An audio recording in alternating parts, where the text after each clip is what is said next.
Joseph with Home Shield Insulation, and we're at the Baldwin residence. They are having us do their attic and their crawl space on this project. They were concerned about some comfort issues in the attic, so that's initially what we came out to inspect. And when we inspected the insulation in the crawl space, there were some other humidity related issues, and we're going to take you through the crawl space and show you some of those things, and also just some of the status of the work as we move through it. A big problem that they were running into was water intrusion, and basically whenever they had a big rain outside, water would come in, and that would immensely help raise the humidity of the crawl space. So as you can see right here, we have dug out some trench, and we go 8 inches deep on this. Sometimes you do need to go more, it really depends on the crawl space, but for this crawl space we only needed to go 8 inches deep and about the width of one of our small spades. So this, and you'll see this later, we're going to backfill this with gravel and then put a strip drain in there, and that's going to just ensure that we can catch the water as it comes in and run it to this bucket right here. So if you look at this bucket, this is a sump pump basin, and we'll show you at the end of this project, but we're going to set a sump pump in there, and the water is going to come down this drain, go in the bucket, and that sump pump is going to push the water out, and that will solve their drainage issues.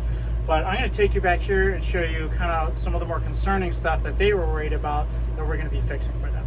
Okay guys, so as you can see, they had wood destroying fungus starting to grow down here. The humidity was so high in the crawl space that not only did regular funguses start to grow, but more invasive and dangerous funguses. If you look over here, there's wood destroying fungus that's literally grows into the wood and it starts breaking apart the wood fibers. And so you'll see in some of the shots that the wood literally is starting to crack all the way through and also soften as well. So you can kind of judge the humidity level consistently on what the humidity level is going to be in the crawl space by maybe some of the more extreme fungal growths that you're going to have down there. And that, unfortunately for them, they had an immense amount of structural damage that they're going to have to get fixed after we come in and solve the root issue, which is the humidity.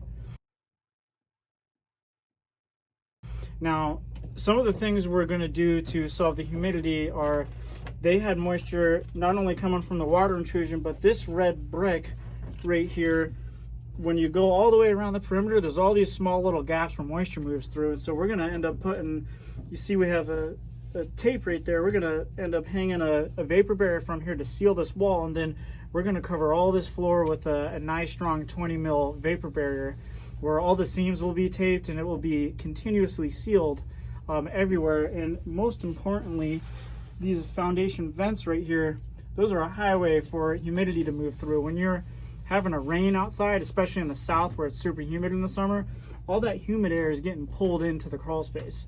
And so from those different various sources of moisture, that will cause the issues like what the Baldwins have been running into.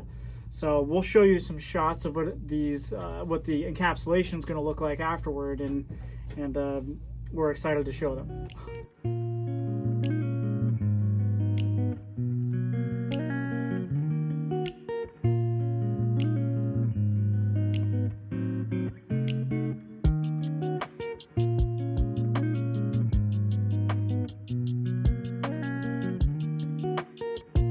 Hey guys, so we finally finished with the project, and we've had the crawl space encapsulated and the attic system's been installed, and the homeowners are super happy about it. The comfort is pretty much spot on from where they were wanting it in the beginning, and we got some super big results for them.